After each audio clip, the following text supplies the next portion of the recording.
Moyo wangu,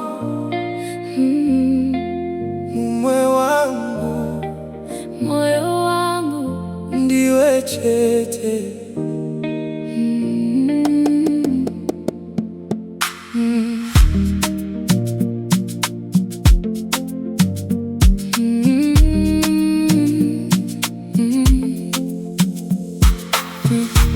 Kungofungane zwako chete,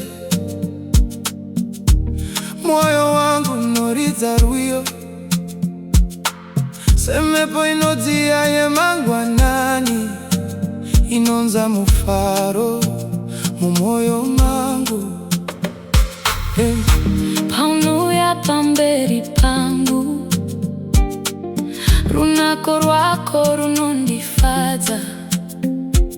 Maziso ako anopenya nerudo, ndiwe chiroto changu. Ndinokutenda nekusangana newe, upenyu wangu washanduka. Rudo rwako rwakazadza moyo wangu, ndiwe mumwe wangu, mumwe wangu, ndiwe mufaro wemoyo wangu.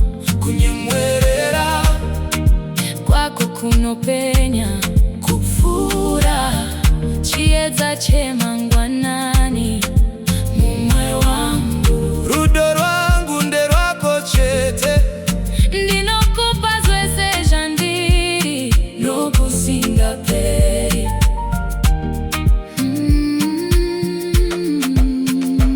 Manheru panonyarara zvinyoro,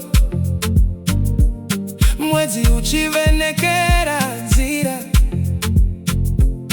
Kana wandimbundira padyo, nguva inomira zvinyoronyoro. Miramo yako yakapfava zvikuru, kutvoda kwako kunondinyungudutsa.